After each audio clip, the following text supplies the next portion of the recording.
ইজা সাআলতা ফাসআলিল্লাহ, যখন কিছু চাইবে আল্লাহর কাছে চাইবে। তুমি যেই শব্দটা বললে ওই শব্দটা আবার বলো ঠিক। ইজা সাআলতা ফাসআলিল্লাহ, যখন কিছু চাইবে আল্লাহর কাছে চাইবে।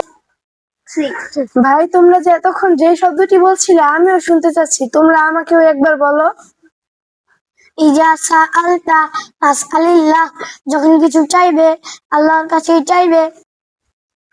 তুমি এতক্ষণ যে কথাটা বলছিলে আমি শুনেছি কিন্তু বুঝিনি। আরেন ভাইয়া তুমি একটু বলে দিতি। ভাই আমি আগে জেনে নেই, তারপর তোমাকে বলছি আমি। ভাই তুমি তোমার কাছে আমার একটা প্রশ্ন ছিল, আসলে কি আল্লাহর কাছ থেকে আমরা চাইলে পাবো? হ্যাঁ, এটা তো চাওয়া যাবে।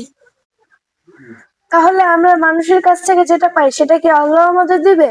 আর আল্লাহ তাআলার থেকে যেটা পাই সেটা কি মানুষ আমাদের দিবে? ও বিষয়টি তো আমার কঠিন লাগলো, এই কথাটি তো আমার জানা নেই। তাহলে আমরা যে ক্ষুধা লাগলে মাংস ভাত খাই, পিপাসা পেলে পানি খাই, এগুলো কি আল্লাহ আমাদের দিবে? সেটা তো আমরা মানুষের কাছ থেকেই পাই। অথচ নবী সাল্লাল্লাহু আলাইহি সাল্লাম বলেছেন, যখন কিছু চাই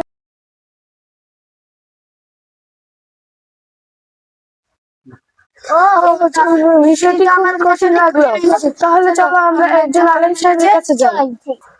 আসসালামু আলাইকুম ওয়া রাহমাতুল্লাহি ওয়া বারাকাতুহু। হুজুর, আমরা আপনার কাছে একটি বিষয় জানতে এসেছি।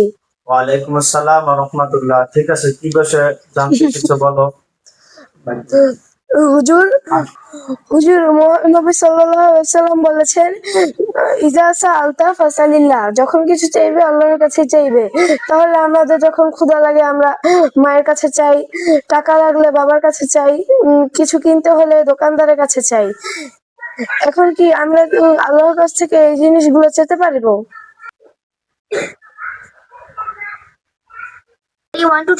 বিষয়টি হলো এই, রাসূল কারীম সাল্লাল্লাহু আলাইহি সাল্লাম বলেছেন, ইযা সাআলতা ফাসআলিল্লাহ, যখন কিছু চাইবে তো আল্লাহ তাআলার নিকটই চাইবে। তো আমরা তো দেখি যে আমাদের প্রয়োজন হলে বাবার কাছে টাকা চাই, আম্মুর কাছে খাবার চাই, এবার দোকানদারের কাছে নিকট খাবার চাই টাকা পয়সার বিনিময়ে।